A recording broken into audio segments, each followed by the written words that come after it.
Hello, hello, hello, and we continue our review, analysis, I don't know what you call it, of Better Call Saul, with episode 10 of series 6 called Nippy. I'm doing this one for Luke Ryan because no one's watching these. We go from, what was it, 2,500 views to 200 to 100 last week. YouTube is truly playing with me. It's toying with my mental health. But it doesn't matter. I'm doing this for Luke because I know he watches. This is narrow casting at its finest, that I actually start doing tailored videos for individuals. Yeah, so we return to the Gene timeline. And the introduction of Carol Burnett. Carol Burnett is a very important actress. She's 89 years old, and God, she's been in lots of different things. Back in the day, comedian, big megastar. And I thought it was curious because she was at the unveiling of Bob Odenkirk's star on the Hollywood Walk of Fame, and I thought that's odd. And I didn't at that point she hadn't been revealed that she'd been cast for this, and so I thought, I didn't know whether they knew each other professionally or maybe they were friends. Maybe she'd done some work with him, I don't know. But then it came out that she was in this, and it is revealed who she is and what she's doing here. Now, there will be spoilers. Obviously there are spoilers because we've got to talk about plot lines and what's going on. Nippy has a double meaning. There is two meanings for this. Nippy is the name of the supposed missing dog that Gene Takovich is looking for in order to wheedle his way into is it Marion? Was her name? Yeah, Marion. His life. He's a bit sneaky. He does a bit of a sneaky Pete, and sabotages her wheelie machine because she doesn't get around too well, in order to get into her life and get closer to another character. Who is she related to? Who is it? Who is it? Maybe she's Walter White's mum. No, maybe she's Jesse's great aunt. No, she's Jeff's mother. Jeff? Who's Jeffy? Jeffy was the cabbie that approached him. He's been recast this time around. He's played by Pat Healy this time. It's because the previous actor has been cast. He's got a lead role in another show, and I think there was a casting conflict. It was a bit of a shame because he did such a good role of confronting Gene and saying who he was. Yeah, Jeffy confronted. Dog cam, dog groaned. Here she is. She's not happy. Yeah, Jeffy confronted Gene, saying, "I know you. You're Saul Goodman. Say it. Say the thing." So yeah, this is the resolution. Gene was going to take him out, and this is that scheme. Shot entirely in black and white. The opening credits, opening titles are different. There's a little surprise in that. But boy, I had real problems with this episode. And it's not because I was expecting a continuation of last week's one. Now, when it ended last week with him sitting in Saul Goodman's office, that could have been the end of the show. That could have literally been the end. We could have just gone, out. Maybe done a postscript scene because it felt like, a natural ending. But we have this postscript where we pick up I guess you'd call it the current timeline. Again, we're not really sure just how much time has passed since Saul done his runner from Albuquerque and pitched up in Omaha. We don't know how much time has passed, but Gene looks like he's established. The way he manages the Cinnabon. He's not somebody who's new. He looks fairly established, and he looks like he's aged. So yeah, this is how he deals with Jeff. And how does he deal with Jeff? Does he threaten him off? Does he buy him out? Does he give him that bag of diamonds? No, we've got a funny scheme. We've got a funny scheme that's going to somehow get Jeffy off his back. And this is where you have to have a big dollop of willful suspension of disbelief. Now this works in some instances. Again, when Slip-In Jimmy or Saul Goodman is doing his shtick. When really Jimmy's doing his shtick, doing his various con tricks and that, it's believable because he's kind of a fantastical character. You wouldn't imagine Saul Goodman doing the similar thing. He wouldn't be hanging off of billboards and that's not his. They're different characters, and you see that Gene is a different character. He's somebody who's lying low, trying to avoid all attention, but he slips on the little pinky ring and becomes Saul Goodman for a while, or Slipping Jimmy. I think more Slipping Jimmy than Saul Goodman. And like I say, I have a real problem with the scheme because he wants to get Jeffy off his back, and he says about the game. You want to be a part of the game. Now again, we know nothing about Jeffy other than he's a cab driver who has spent some time in Albuquerque because he has the Albuquerque hangar in his car, and he manages to get him on side. He says, it's not for reward money, or because you haven't done it yet. Well, one, Jeffy was still trying to confirm his identity. It's only when he goes up to him and goes, yeah, I'm kind of Saul Goodman in this episode, that Jeffy has any idea who he really is.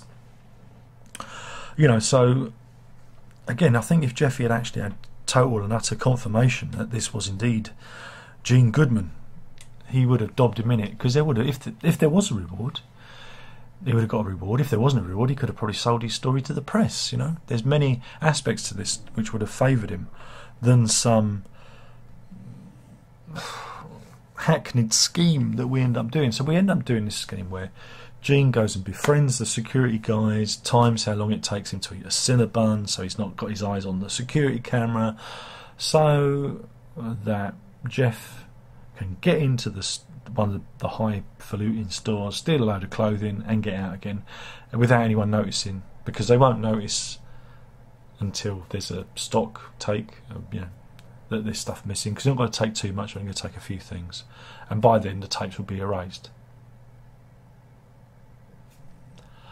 And that's the idea, and this is somehow going to get Jeffy off of Gene's back. And of course the scheme doesn't quite go, and there's a heart-stopping moment, and I'm just sitting there just not believing. I didn't believe any of it.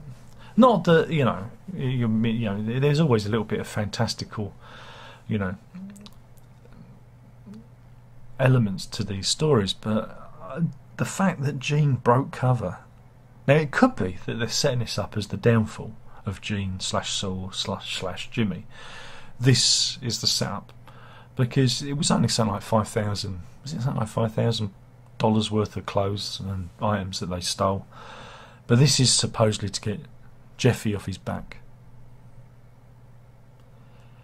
But probably the most important scene is towards the end, when Marion, Carol Burnett's character, says, it's good to see Jeffy doing better now, because he was hanging wrong. He was hanging with some bad types back in Albuquerque.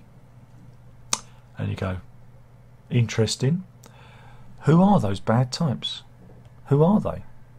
Do we know them? Are they anybody we know? You see?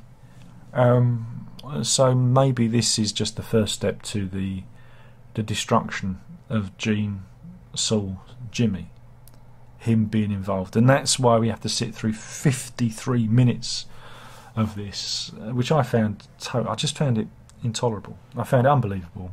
I found it too long, and I just didn't believe it. I think there are other things he could have done, that weren't so fantastical, to incriminate Jeffy. There are other things that he could have done to him,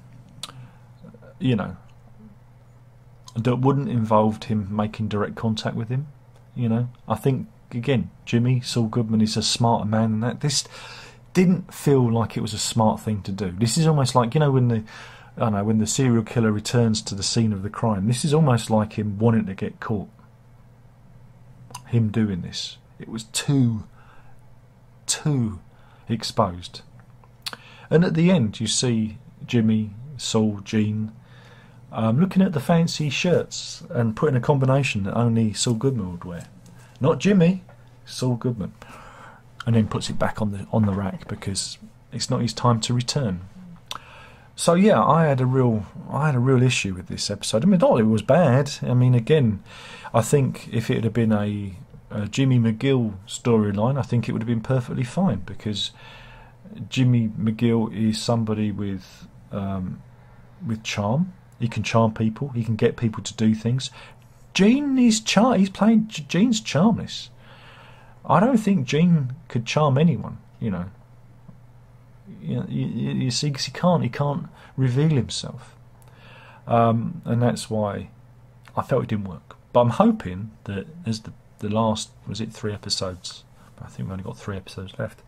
That this will be revealed to be the start of his downfall. This is the end game, as it were, and it will start to unravel for him, because maybe Jeffy won't do as he says, or maybe Marion.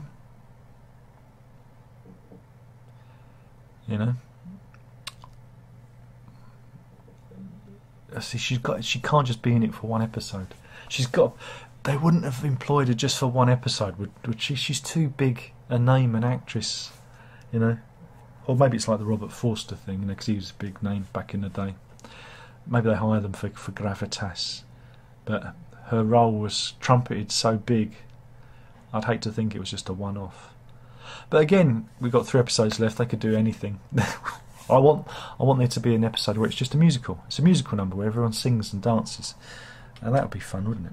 But yeah, it was. I found the whole scheme just dragged out. I'd have thought Gene would have done it more remotely, and would have manipulated Jeffy into a situation where he's either going to get his collar felt by the law, or finds himself in a situation he can't escape, and then he reveals himself and says, "You can leave me alone now. I can make this go away." Have that kind of power over him, rather than get him running around a department store. I don't know. It's just me though. It's not what I expected. Maybe that's the whole point of it. But again, it's a plot line that I think would have been more suited at the beginning of this whole thing, like back in the beginning, like first episode, when slipping Jimmy was still evident. Yeah, I didn't like it. I didn't like it. Now I could have done a whole episode of Gene just working at the Cinnabon and him being broken down by it, psychologically broken by it, and him thinking of his past, and I could have done a whole episode of that, because that's character development. But this, for me, it just goes against what the character is. But then again, like I said, I'm repeating myself. That's probably the point. He makes a mistake. He panics and makes a mistake. Because maybe if he left it alone, Jeffy may not have done anything. Who knows? But anyway, thank you for watching. I've witted on far too long. Like I say, we've got 3 episodes left.